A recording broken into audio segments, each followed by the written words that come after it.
Estamos conectados desde Alemania con Teresa Ruiz Rosas. Teresa, como ustedes saben, es escritora, narradora, también poeta en sus inicios. Es familia de artistas. La familia Ruiz Rosas tiene muchos artistas en diferentes áreas y todos muy destacados.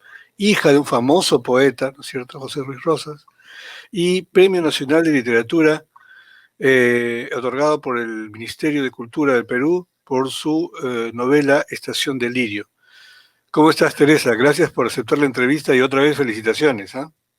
¿Qué tal, Carlos? Muchas gracias por entrevistarme y bueno, estoy muy contenta naturalmente por este premio, sí. Tú desde muy joven te dedicaste a estudiar lengua, literatura, filología, no solo lenguas, digamos, latinas, sino también alemanas, eslavas, etcétera, ¿no es cierto? ¿Cuántos idiomas hablas?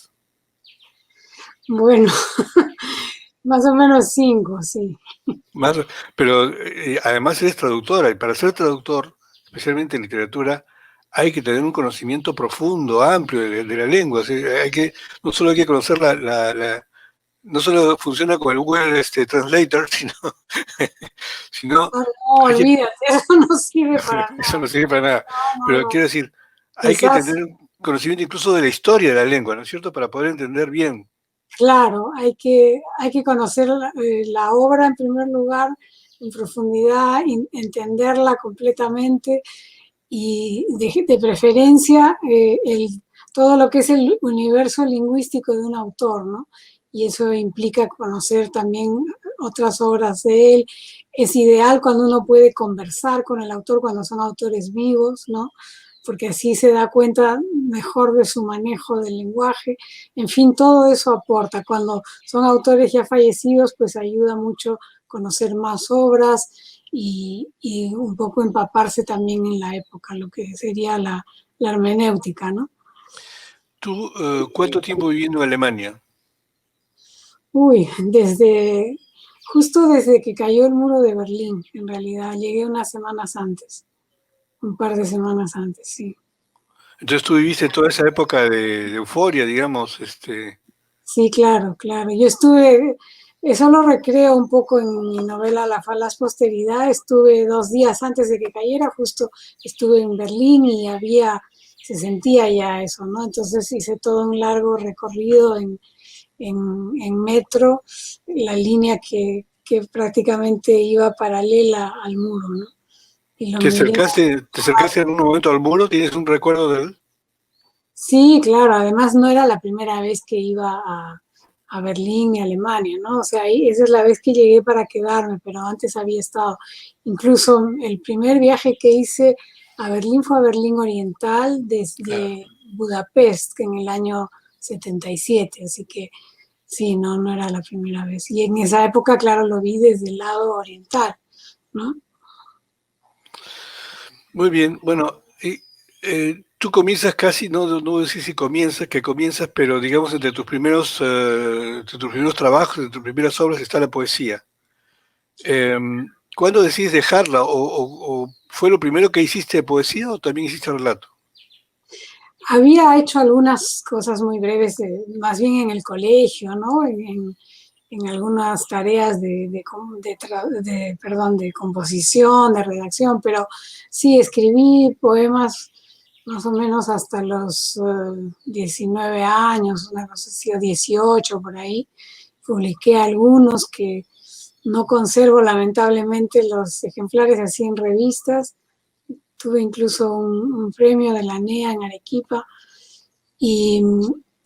Pero después de eso fue que empecé a escribir relatos breves y ya me di cuenta que era el medio que más me interesaba, el género de la narrativa, ¿no? Más que el de la poesía. ¿Tú has sido o eres ratón de biblioteca? Bueno, soy gran lectora, seguro, sí.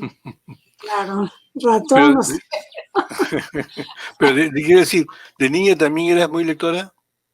Sí, claro, mis padres tenían una librería, la librería Trills en Arequipa, y entonces esa era una especie de biblioteca abierta, permanente, donde podía elegir lo que quisiera, ¿no? Y fue muy, muy importante también esa etapa porque no tenía además ningún tipo de censura. Mi padre me dijo que la única censura era que que yo misma no entendiese lo que leía, así que podía tomar cualquier libro. Y como además era una librería de autoservicio, la primera, creo que solo había existido antes, o existía aún en esa época, la de Mejía Vaca en Lima, Claro. pero después no había ninguna de autoservicio y Trilce sí, ¿no? Entonces era muy, muy cómodo eso, muy bonito tener los libros a mano y poder empezar a leerlos y sumergirse en eso, ¿no? Sí. ¿Y recuerdas cómo descubriste la literatura? ¿Recuerdas alguna lectura, la primera lectura que te impactó, algo que te conmovió realmente? Sí, bueno, desde niña ya los cuentos infantiles me fascinaban. Recuerdo que mi madre me leía el gigante egoísta, por ejemplo, de Oscar Wilde, me gustaba mucho. Después, cuando aprendí a leer, mi padre me enseñó a leer a los 4 años. Empecé ahí a leer de todo un poco cuentos infantiles. Después, más adelante, claro, las lecturas estas juveniles de internados, de Luis Alcott, me divertían mucho, eso estaba en la librería, pero a los 11 años ya leí El Quijote completo, entonces también me gustó mucho la novela y me pareció muy cómica en muchas cosas, ¿no? Entonces tenía ya digamos, un acceso un poco más plural, si quieres, a la literatura, ¿no? A los 15 creo que fue que leí Crimen y Castigo, y después, bueno, en esa época empezaron a salir los autores del boom también. Paralelamente en el colegio, porque me eduqué en el Colegio Peruano Alemán, leíamos literatura en alemán, algunas obras, ¿no? Por ejemplo, me gustaba mucho Dürrenmatt, el dramaturgo y novelista también. En fin, leímos a Brecht, leíamos a los clásicos alemanes. Y después por el asunto por mi interés por las lenguas extranjeras y durante ese aprendizaje también he tenido lecturas así variadas en diferentes idiomas, ¿no? Porque me interesaba mucho ver hasta qué punto podía entender lo que leía y todo esto. Y entonces tú dices que hablas bien 5 idiomas, pero seguramente que hablas medianamente regular otros 5 más, seguramente. No, en todo caso entiendo un poco algunos ya por deducción, por esto, pero ya es mucho más difícil, ¿no? Eso no, tampoco. Además hay que cultivarlos para no olvidarse, ¿no? Porque si uno los deja mucho tiempo, también sí, pues se olvida, se va reduciendo el vocabulario, entonces hay que estar de uno o de otro. Bueno, aparte de tu trabajo, alguna vez has sido de traductora. Creo que todavía eres traductora, ¿no es cierto? Haces regularmente trabajo de traducción. De traducción, ahora solo me puedo permitir, la verdad, porque es también una pequeña conquista, ¿no? Laboral, traducir solo literatura, ¿no? Antes he hecho traducción técnica, diferentes tipos de traducciones, pero ya hace unos años que solo traduzco textos literarios, que es lo Que que es la más más me... difícil. Es la más Claro, difícil de todas. sí, claro, porque pero es la más grata también, ¿no? Porque es la más creativa, es una forma también de arte, ¿no? Yo lo entiendo así. Ahora, cuéntanos sobre tu trabajo. Tú haces, digamos, viviendo tantos años en Alemania, además debe ser súper ordenada, súper planificada, ¿no es cierto?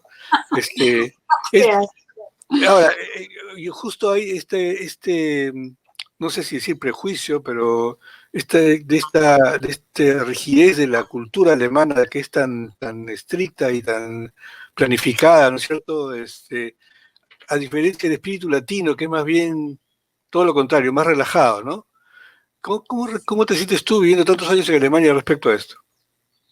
Bueno, uno selecciona sus amistades, dijéramos, ¿no? Por lo que diría Goethe, las afinidades selectivas.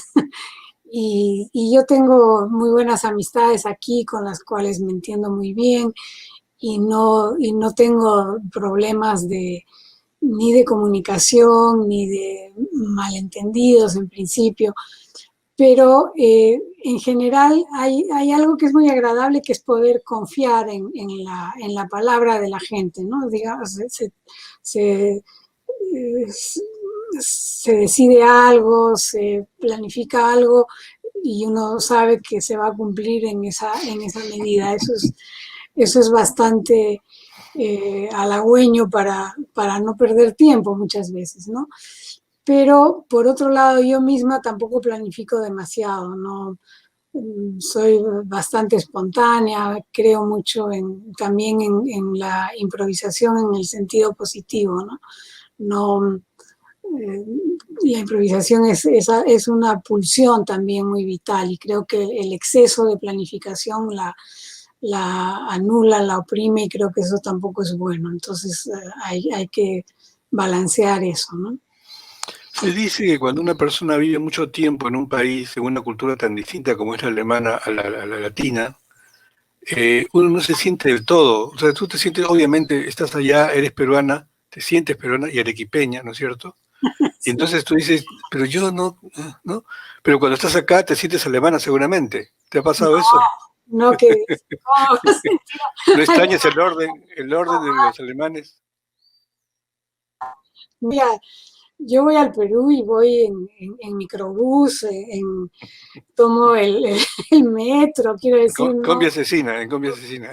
combi asesina, de todo, no, no me gusta ser, también voy en taxi, por supuesto, pero no tengo ningún tipo de dengues ahí, de de no querer estar metida en lo que es el Perú, ¿no?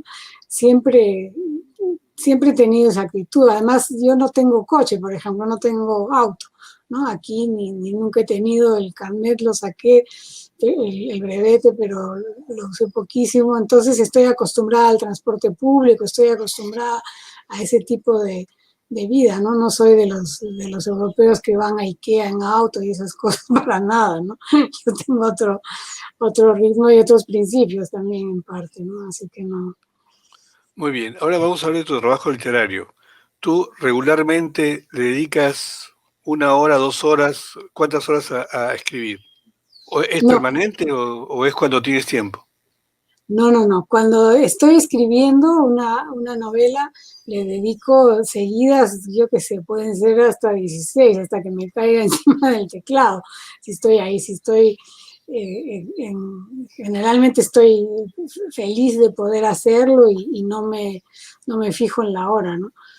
Pero ahora, por ejemplo, estoy en una etapa de traducción, entonces hago una pausa de la escritura porque si no, no podría eh, no podría llevar las dos cosas bien, me costaría un poco más entrar cada vez en la otra, ¿no?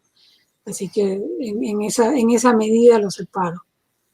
Y lo cual hace bien a ambos textos, porque releerlos después de un mes, por ejemplo, hay una distancia muy saludable para ver si, para el oído, para ver si funciona, para darse cuenta de lo que pueda faltar, en fin, es, es así como lo hago. No puedo repartir en un mismo día 3 horas esto, tres la otro, salvo que haya pues una premura extrema, ¿no? Pero en realidad prefiero hacerlo así, por bloques. En tus novelas, en tus libros, está de alguna manera siempre retratado temas peruanos. Está Arequipa, está la trata de personas, que fue una de tus últimas novelas, ¿no es cierto? Pero Sí. Estación del Lirio más bien está ambientada en Alemania, ¿no? Está ambientada en Alemania, pero también en el Perú. O sea, hay este puente de nuevo, ¿no? Porque además la protagonista, Anne Kahl, la mujer que trabajó con un psiquiatra en una clínica en Stuttgart y que le tocó esta tarea de liberar a las pacientes, ella había vivido en Arequipa unos años, entonces está esa etapa de ella en Arequipa, están sus recuerdos, sus amistades y está la, el personaje de Silvia, que es un poco mi alter ego, que claro, es arequipeña, la conoció en Arequipa, luego se volvieron a ver en Alemania, en fin, hay una serie de vínculos, ¿no? La hija de Anne tuvo su primera infancia también en Arequipa, en fin, hay estos puentes. Sí. Muy bien, ¿puedes contar un poco más sobre Estación del Lirio? ¿De qué trata la novela? Sí, el núcleo es una clínica psiquiátrica que estuvo funcionando en los años 70, más o menos, hasta, ya no recuerdo ahora la fecha exacta, no tengo ya aquí ningún ejemplar de la novela, tendría que entrar al archivo para ver el año. Pero en todo caso era una clínica muy, muy reputada, solo para mujeres en la época en que entró mi amiga a trabajar allí. Y, y tenía además era muy conocida por la aplicación de la terapia electroconvulsiva en esa época, ¿no? Especialmente contra la depresión y otras afecciones. Y entonces eh, el, el psiquiatra, el director de la clínica, el que la había fundado y todo esto, decidió cerrarla. Ya era muy mayor, él además era un gran mecenas de arte, tenía una hermosa colección de pintura y era también músico, en fin, y decide dedicarse ya en sus últimos años a dejar eso completo, pero al mismo tiempo también es un acto de antipsiquiatría, ¿no? Él una, tenía la idea de que las pacientes también tenían que en un momento dado ya poder convivir con sus dolencias en el círculo familiar, con esa, digamos, con ese cuidado también que les dieran sus seres queridos, ¿no? No solamente siempre recurrir a la clínica, ¿no? Entonces, se conjuga todo eso en la decisión de devolverlas a sus hogares y también que eso fue algo que a mí me impresionó mucho, en la responsabilidad que tenía él de su conocimiento médico y de la aplicación, ¿no?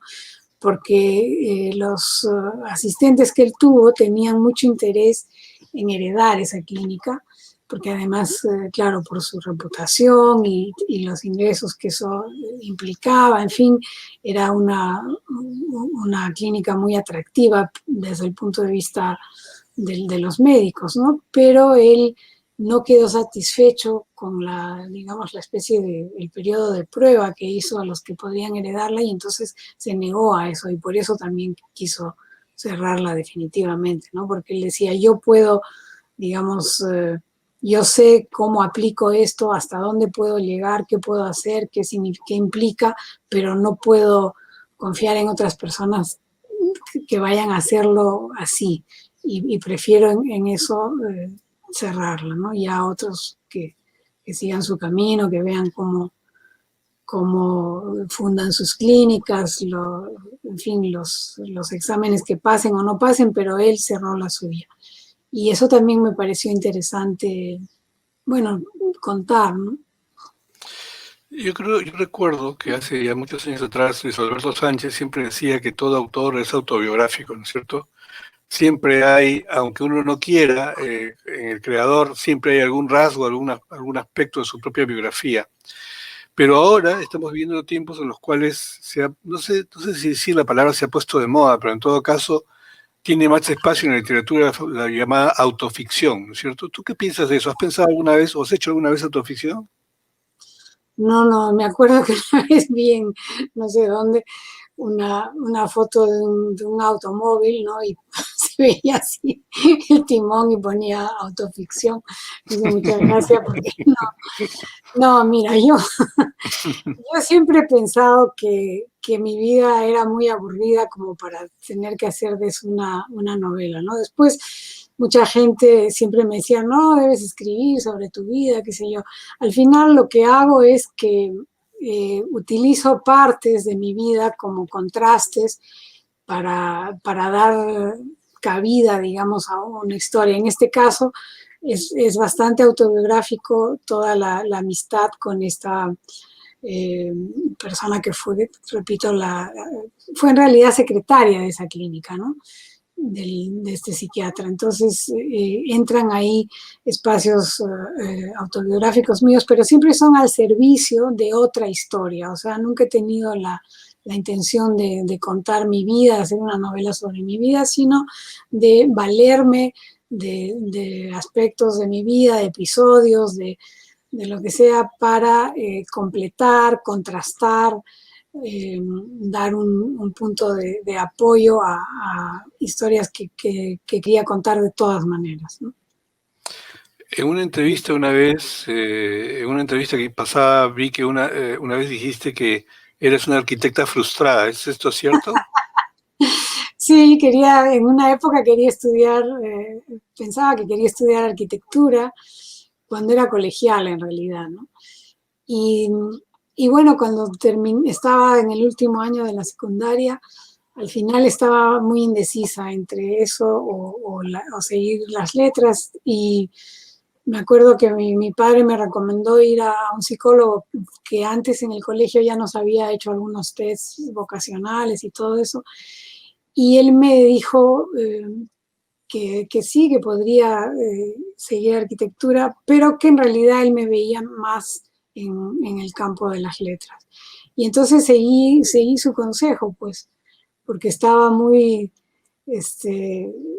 estaba muy indecisa, ¿no? Tenía la fascinación por la literatura, todo esto, pero al mismo tiempo también me gustaba mucho y me atraía mucho. Además, en matemáticas siempre tuve muy buenas notas en el colegio, entonces eso también era digamos, un aliciente para la arquitectura, pero seguramente no hubiera sido suficiente eh, digamos, la posibilidad en el dibujo, ¿no? O sea, sé dibujar más o menos, pero no tengo esa excelencia que hubiera hecho falta, a pesar de que ahora ya es todo por computadora. Ya, ya no es Ya, necesario tanto.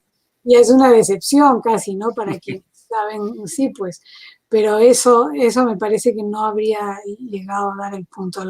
Quizás algunas ideas, conceptos eh, de proyectos sí, pero luego, sobre todo para la época en que me tocaba a mí estudiar, el dibujo probablemente no habría alcanzado tampoco. Pero entonces al final, claro, me gusta mucho construir las historias en ese. Sí, justo eso quería completar, porque tu respuesta completa fue, yo soy una arquitecta frustrada porque me gusta construir personajes, me gusta construir situaciones. Y ahí va, justo a eso iba la pregunta, ¿no? Porque efectivamente uno puede ir construyendo mientras va escribiendo. Me imagino que el clásico ejemplo de muchos escritores que dicen, la novela me va llevando, el personaje me va diciendo qué es lo que va a hacer, ¿no es cierto? Y hay otros que más bien tienen una idea preconcebida, o sea, ya han construido más o menos un armazón y sobre eso trabajan, ¿no? ¿Cómo es tu estilo de trabajo?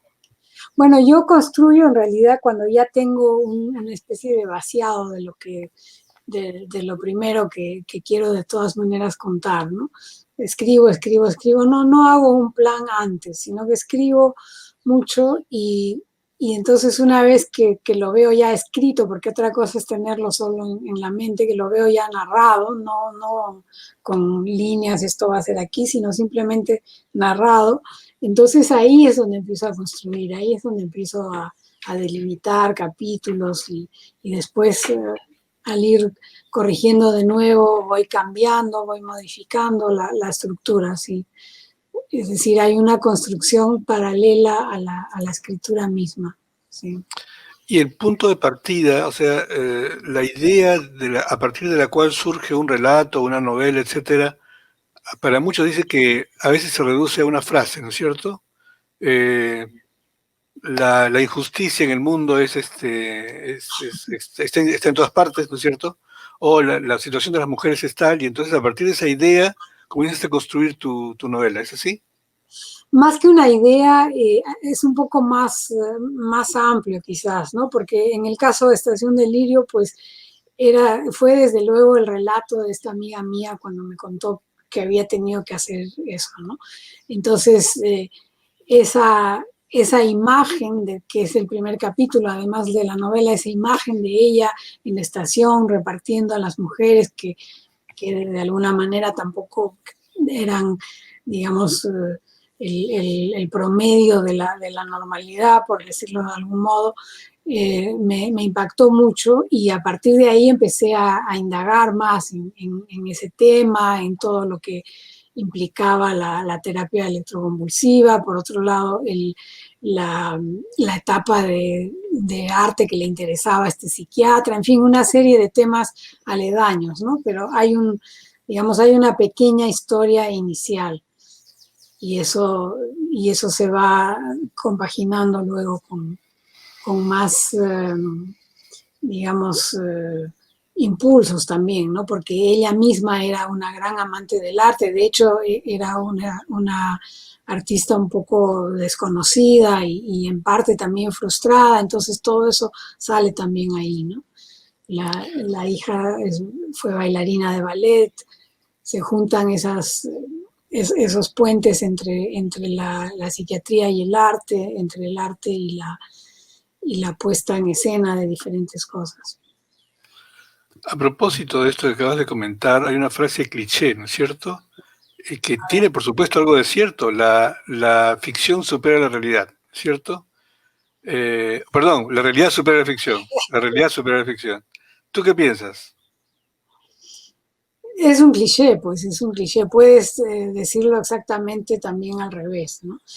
Creo que lo que hay detrás es más bien la verosimilitud y la inverosimilitud. Es decir, hay atrocidades que ocurren, que uno escucha en las noticias, que a veces tiene la suerte o la desgracia de ver más o menos de cerca y piensa en esos momentos que la realidad supera a la ficción. Pero por supuesto hay ficciones que uno no podría ni imaginarse que vayan a ser reales, ¿no? Empezando por todas las distopías, ¿no? Entonces, creo que es una frase que se puede manipular como uno quiera, donde quede bien en el texto, ¿no? Que puede servir para desarrollar algo a partir de ahí. ¿Eres feminista? Sí, por supuesto, soy feminista, pero soy feminista no, digamos, no fundamentalista feminista. ¿Sí? Tengo mucho respeto también por los hombres que son feministas en su modo de pensar, en su modo de actuar sobre todo, ¿no? En su actitud frente a la mujer, en su trato y en su proyección.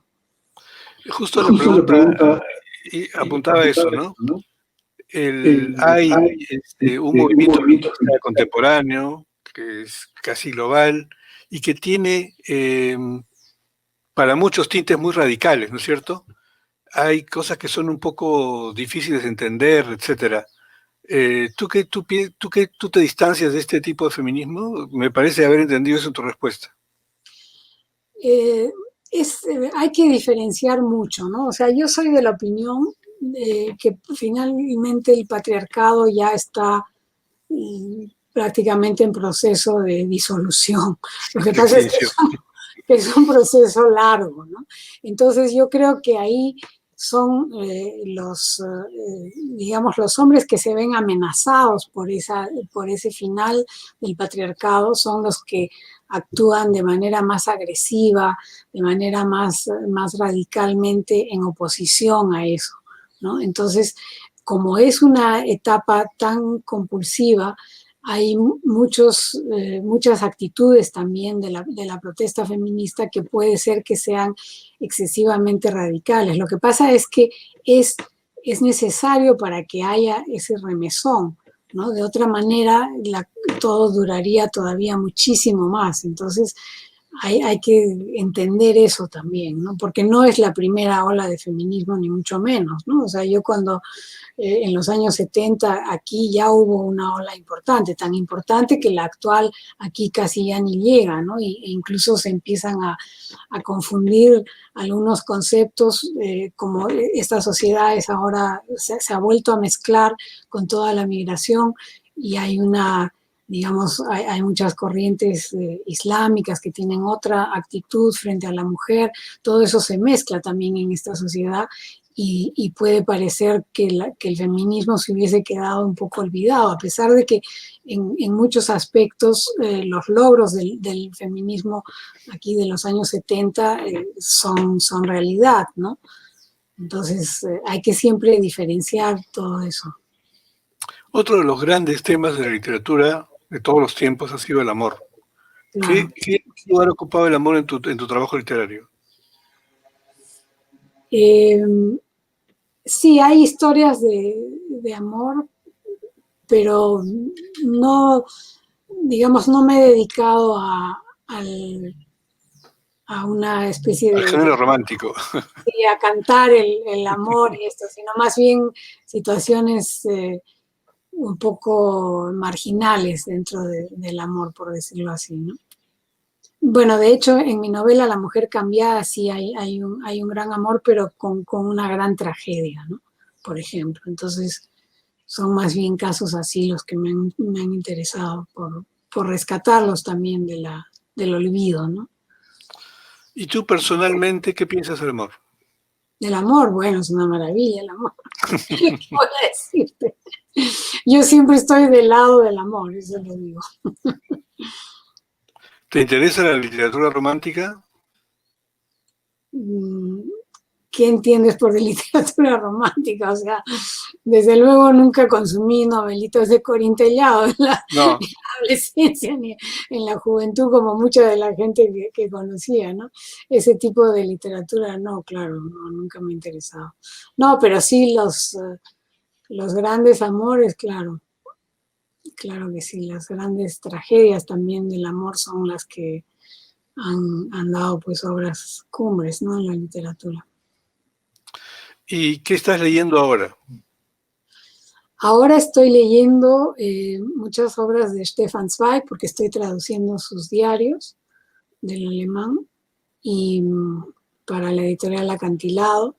Entonces, por eso que te decía antes de entrar en todo el universo del autor, estoy empapándome en eso. De literatura peruana, lo último que he leído es la novela monumental, maravillosa, de Omar Aramayo, de los Tupac Amaru. Ah, los Tupac Amaru, buenísima, sí, Sí, sí, una tremenda. novela realmente que deslumbrante, ¿no?